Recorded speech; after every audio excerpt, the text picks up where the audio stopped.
Thanks for joining me for another video. In this one, we're taking a look at the Omega Crux versus the Astro PhysiX, and we're going to compare them on both the house shot and the 2019 Open Championships doubles and singles pattern. We'll take a look at the Omega on the house shot first.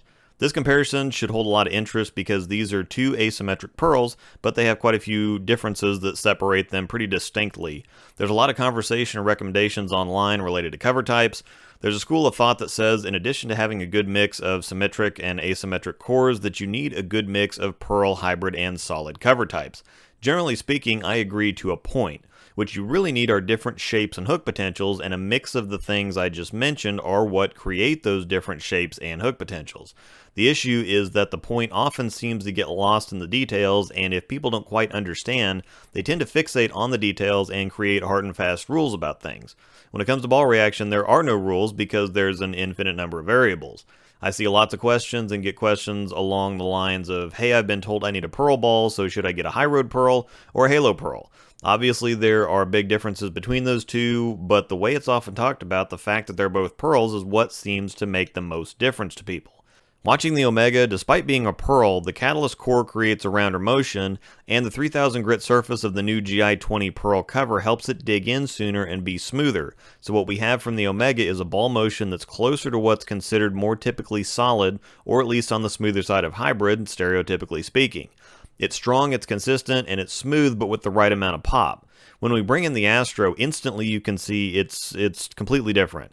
It's clean, it's long, and it's strong. The PhysiX line balls have a reputation already for being very dynamic and aggressively continuous. There's no shortage of ball motion from either PhysiX, and especially the Astro.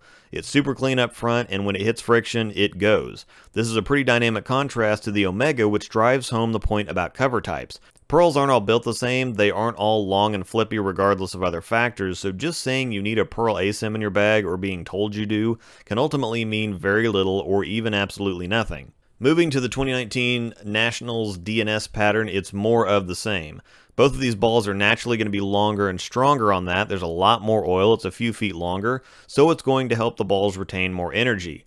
The Omega looks almost punchy here. It was definitely firm on the house pattern, but this is more what it was designed for in the first place. Despite the added punch down lane, I still wouldn't call it boomy or flippy. It's still a great balance between length, hook, and punch. Very controllable, consistent, easy to hit the pocket with, when I'm not flagging it an arrow one way or the other anyway. Now with the Astro, there's already enough length and torque there that the shape doesn't change much. The extra oil and length just pushes the reaction further down the lane.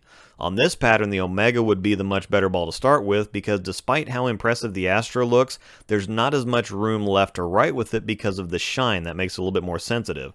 Because of the torque of the atomic core, I have an extra bit of room right, but zero room left. If I get slow or pinch it at all, it's gone. The rounder and smoother shape of the catalyst core in the Omega, in addition to the surface, creates a ball motion that has more traction and blends the back end better than the Astro.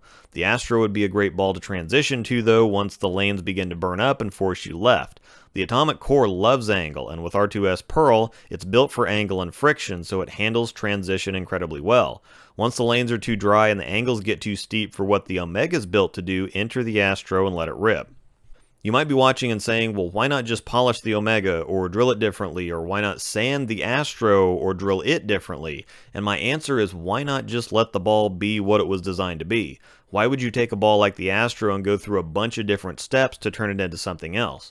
This is why they make different balls, and at the end of the day, a layout and a surface only fine-tunes that particular ball. You can drill an Astro to be smoother, but you can't drill it to be IQ Tour smooth. And you can sand it to be stronger, but not UFO strong. The Astro was built with a medium-strength pearl cover for length and pop. The Omega was built with the pearl version of Storm's strongest cover for more traction and control, but with enough shape to bridge the gap between something smoother like the Crux Prime and something boomier like the PhysiX, while still being stronger overall than the Astro.